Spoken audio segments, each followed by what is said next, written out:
Bienvenue dans les Mémoires du Mythe, un podcast audio dédié à l'horreur et au JDR. Ce format est produit par l'équipe de Globtopus et est permis grâce au tipeur. Installez-vous confortablement et si possible, mettez un casque. L'aventure démarre.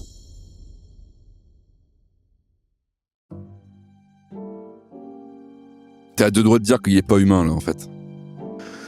Non, je sais pas ce que je dis. Je ne sais pas ce que je dis. Je dis simplement que on ne peut pas en rester là.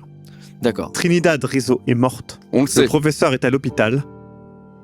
Vous les connaissez depuis 2 jours, voire même une journée. Moi, ça fait plusieurs semaines que j'échange avec eux. J'ai été voir le professeur chez lui. J'ai rencontré sa femme, j'ai rencontré ses enfants. Et on ne peut pas laisser les choses comme elles sont là. Je pense que nous devons trouver cette pyramide. Non mais Nous d'accord. devons aller à Puno. J'entends que les choses doivent évoluer. Nous en savons trop maintenant. Moi, c'est ça aussi qui me fait peur. Parce que là, les autorités sont au courant. Si une personne aussi influente que De Mendoza, clairement, on en sait encore beaucoup trop peu sur lui, mais malheureusement, j'ai l'impression qu'on en sait aussi maintenant un peu trop. Bah justement, on est trop impliqués, on peut plus en rester là. Oui, mais justement, maintenant, nous devons être prudents. Si les autorités sont au courant, par extension, je m'y connais un petit peu en termes de réseau et ce genre de pratique. Forcément, il sera au courant à un moment donné ou à un autre. Il saura que nous avons été là et nous sommes clairement en danger. Ah bah il sait que quelqu'un est allé dans sa chambre déjà, donc oui, c'est sûr. Alors attendez. Voilà ce qu'on va faire. Ok. Tu disais que tu voulais voir Larkin. Bah, je pense que le confronter n'est pas une mauvaise idée. Maintenant, je ne suis pas à votre place. Moi, personnellement... Faudrait le trouver sans De Mendoza, mais est-ce que c'est possible? Non, absolument. Le confronter, on va dire, c'est s'avancer. D'une certaine manière, ils ont besoin de nous. On est d'accord.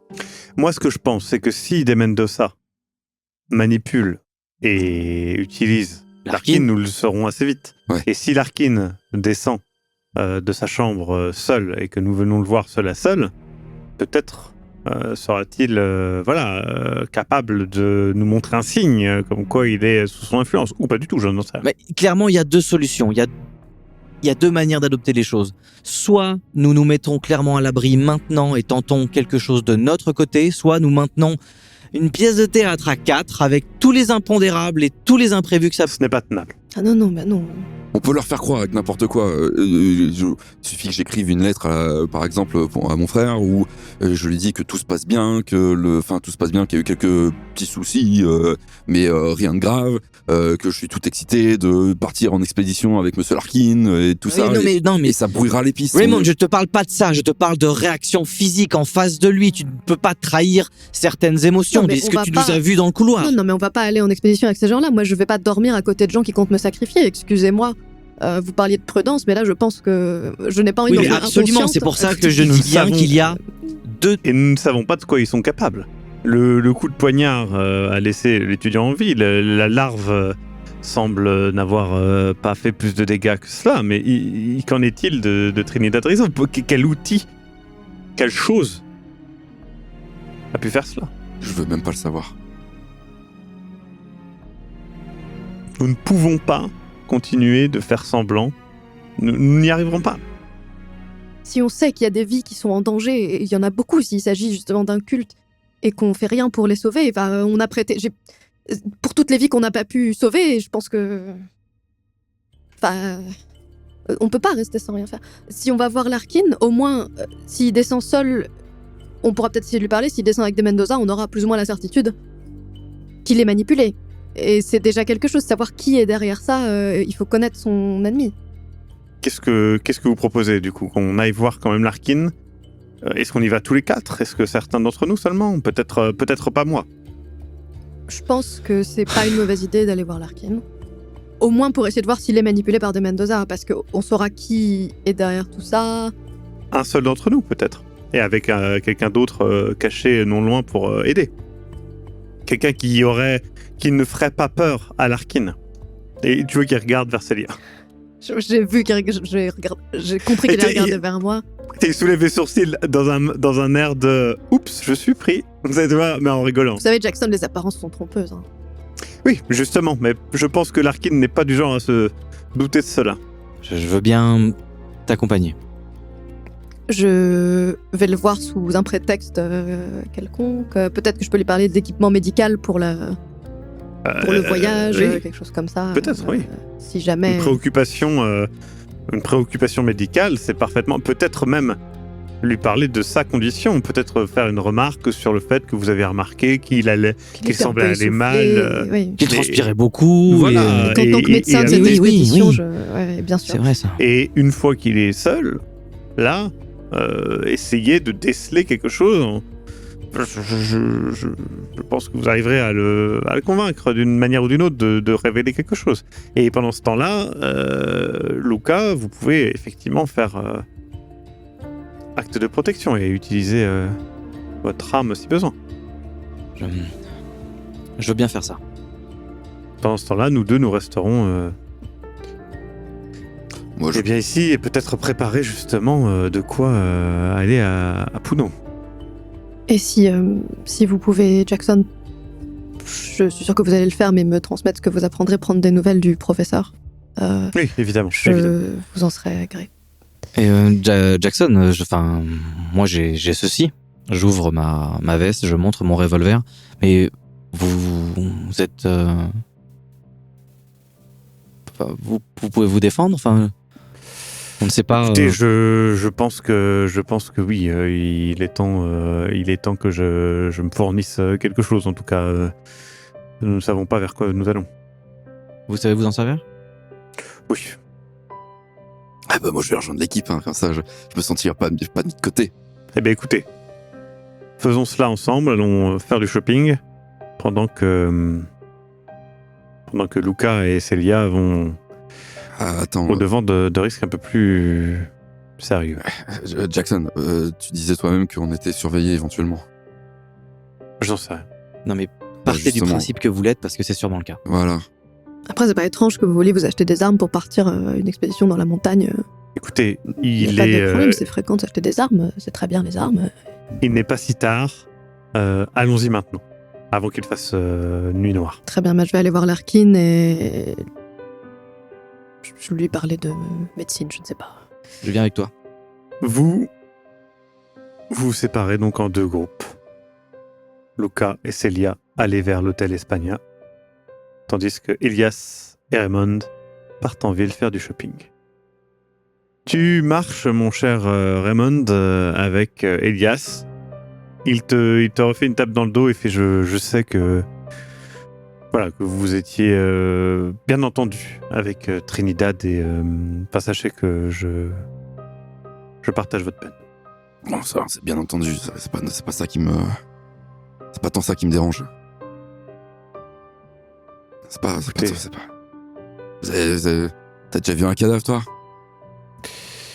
Malheureusement, oui. Quand on recherche sur les cultes de mort, je pense que les cadavres sont monnaie courante. Bah voilà, moi c'est la première fois que j'en vois un et je sais. Je peux vous assurer que... Je sais pas quoi me mettre, je sais pas quoi réfléchir, j'ai l'impression de pas être pareil, j'ai l'impression d'être tout... Écoute, Raymond, J'ai cette image gravée dans ma tête, là, en plus de... c'est déjà difficile quand c'est quelqu'un qu'on ne connaît pas. Alors quand c'est quelqu'un qu'on connaît et qu'on apprécie, c'est d'autant plus difficile. Et quand c'est quelqu'un qui Ah, super, maintenant j'ai l'image... méritait... Bon, écoutez, excusez-moi, je vous vois, je vous tutoie, je m'y perds. Non, y a pas de mal, Allons t'inquiète.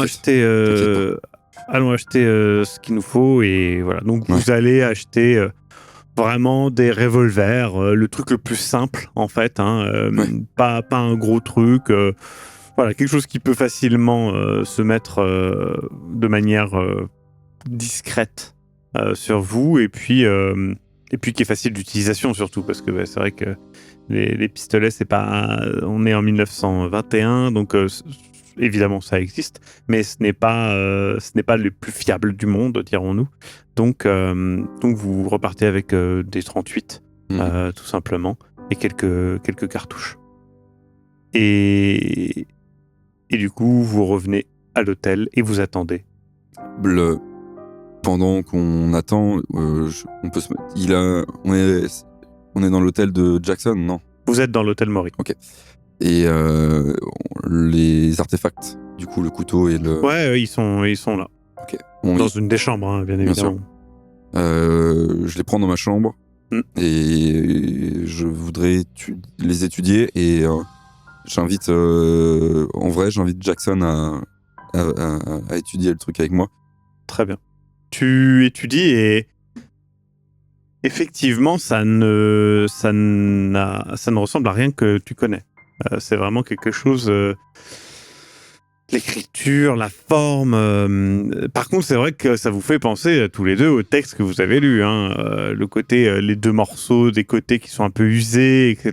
Il y a vraiment un côté... ça semble un petit peu comme retiré, arraché de quelque chose, d'un ensemble plus grand. Mais les écritures dessus, c'est... Comme si c'était tu disais que c'était une bande, mais ce serait éventuellement une frise, par exemple. Ouais, peut-être, et qu'on a retiré une bande comme ça, et ça fait référence, et lui il reprend et dit les murs de ces tunnels étaient incrustés de gravures complexes en or. Et les conquistadors ont retiré une grande partie de l'or, s'épuisant la tâche. Ouais. Ce n'est pas rien, 60 cm, le morceau fait 11 kilos. Ouais, c'est même énorme. Je trace les symboles. Ah ouais. Et bien entendu, j'ai mon carnet de sortie et je les recopie, je les redessine, je les étudie de façon très académique. Tu passes donc le reste de ta soirée à cela avec Elias qui est à tes côtés. Je voudrais garder une partie des informations. Le couteau, j'ai pas plus d'infos en vrai. Comme je t'ai dit, il n'y a pas plus d'informations sur le couteau. Pour toi, le couteau, il est vieux, mais vieux, hein, vieux plusieurs siècles. Ouais. Maintenant, ça peut être issu du musée, même s'il semble quand même usé plus que ne le serait un artefact, tu vois, usé par l'utilisation. Donc, tu ne sais pas trop. Tu continues de chercher pendant toute la soirée. Luca, tu te places à une dizaine de mètres à l'abri des regards de manière discrète. Tandis que toi, eh bien, ma chère Célia, tu t'approches de l'hôtel. Luca t'a prévenu qu'il y a une dame qui gère l'accueil, une vieille dame. Ah bah c'est parfait. Et du coup... Qui s'appelle Petrolina. Et donc tu approches justement, et donc toi tu vois tout, hein, Luca, à distance. Hein. Et donc Petrolina t'accueille, donc c'est une vieille femme, elle parle avec difficulté, et elle te montre qu'il y a 3 chambres de libre, en gros, elle te montre le prix, etc. Je lui fais comprendre que je voudrais parler à un des... Comment dire, un des... Ouais. Je lui fais comprendre que je voudrais parler à un des clients, Augustus Larkin, qu'il m'a dit qu'il était ici et que je cherche à le joindre. Aïe, elle commence à monter l'escalier, et du coup, au bout d'un moment, tu vois justement Larkin qui a une attitude différente. Il est un peu dans les vapes. De ce que tu comprends, peut-être qu'il vient de prendre sa dose. Il sent vraiment mauvais. Il sent presque une odeur de presque de pourriture, hein, honnêtement. Et puis... Ses yeux sont comment ? Ses yeux sont un peu dans le vague, mais ça va. Il est quand même à peu près là. Et tu vois, et ça par contre, toi Luca, tu ne le vois pas. Il est un peu, pas très... Il a la chemise un peu ouverte, etc. Il est un peu mal habillé. Tu peux voir qu'il a une sorte de tatouage et des veines un peu noires sur le torse. Et donc son tatouage ressemble, de ce que tu vois, à une sorte de spirale noire. Mais tu ne vois pas tout le tatouage, tu vois juste un petit bout. Ça me fait penser à ce qu'il y avait sur Un Trinidad. peu. Mais sur Trinidad, c'était de la chair Oui. déchiquetée. De la même donc, taille, je veux dire, à peu près ou... Non, plus grand. Ok. Bon, très bien. Et donc, il fait Célia, excusez-moi, je Je vous m'étais réveille, un peu peut-être, je suis assoupi. désolée. Vous allez bien? Tout va bien? On se prépare pour... Eh bien justement, oui, parce que je suis passée à une pharmacie ce matin pour prendre un peu, comme si je suis la seule médecin de l'équipe, je me demandais si... voilà, quelles étaient les fournitures médicales que vous avez prévues, et aussi, pardonnez-moi, mais peut-être qu'on peut s'asseoir, discuter 5 minutes. Oui. Voilà, je me permets, j'ai remarqué au dîner l'autre soir que vous aviez l'air peut-être un peu mal en point. Alors je sais pas si je devrais savoir... Oui, je suis... je suis un petit peu malade, effectivement, Est-ce que je peux faire quelque chose pour vous aider? Est-ce qu'il y a des choses que je devrais savoir durant le voyage au cas où vous arrive quelque chose? Tu vois qu'il cherche un petit peu dans ton regard, autant que tu cherches dans le sien. Vous savez, c'est mon serment, c'est ma passion dans la vie d'aider les gens. Alors oui, l'archéologie, c'est mon hobby, mais quand je vois quelqu'un qui a l'air de souffrir, je peux pas m'empêcher de vouloir apaiser ses souffrances, de vouloir aider. C'est dans ma nature. Je suis désolée si je vais trop loin dans mes questionnements, ça part vraiment d'une volonté de vous aider. Tu vois, il regarde un petit peu autour et il fait... Vous voulez prendre l'air, peut-être, faire un tour? Non, je suis un peu fatigué, comme je vous l'ai dit. J'ai l'impression que vous cherchez à me dire quelque chose. Allez-y, vous pouvez tout me dire.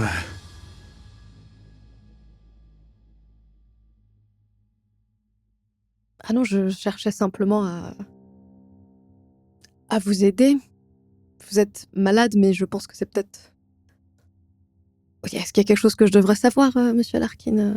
En tant que médecin, je ne juge pas. Écoutez, je ne peux pas tout vous dire, mais il faut vraiment qu'on aille là-bas à la pyramide, et je pense qu'on en apprendra plus sur ce lieu, sur certaines choses. Je pense que... Et votre collègue n'est pas avec vous, votre assistant n'est pas avec toi, vous il fait un peu les gros yeux à ce moment-là quand tu dis ça. Des Mendoza? Oui. Je m'attendais à le voir peut-être avec vous, je sais pas. Mais comme vous dormiez, je suppose que non, forcément, vous partagez pas une chambre. Mais parce que par exemple, je poserais la même question à Jessie Hughes également, mais je me renseigne un peu sur les antécédents médicaux parce que 3000 mètres d'altitude, c'est pas rien. Donc je veux m'assurer que les gens ne vont pas se sentir mal, qu'ils n'ont pas de problème. Vous avez bien raison, oui, tout à fait. J'ai posé la question à mes camarades avec qui j'étais sur le bateau, bien entendu, puisqu'on a passé quand même beaucoup de temps ensemble.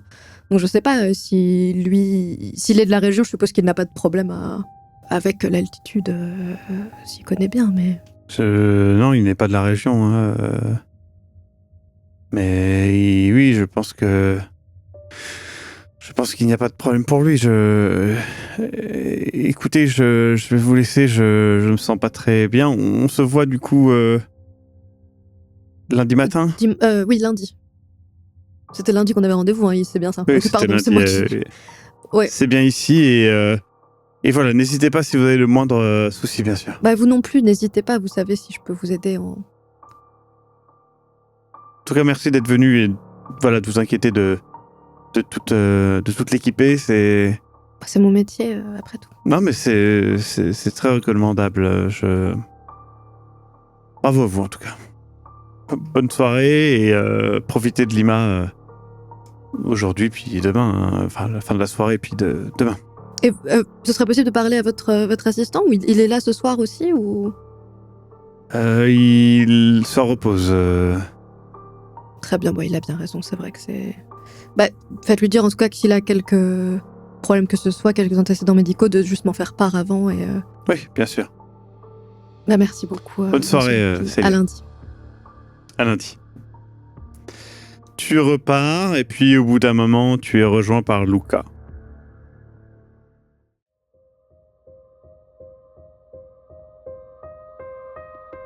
Vous venez d'écouter Les Mémoires du Mythe. Écoutez nos épisodes sur www.globipodcast.fr. Retrouvez la liste complète des épisodes en description. Le rythme de publication est d'un épisode chaque mardi et chaque samedi. Les joueurs et joueuses sont CC Trouille, Eric Da Silva et Sir Mascox. Je suis, moi, le maître du jeu, Maxime Robinet, et l'audio est monté par Ez.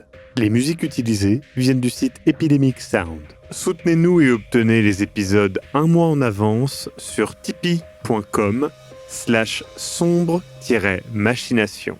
À très bientôt.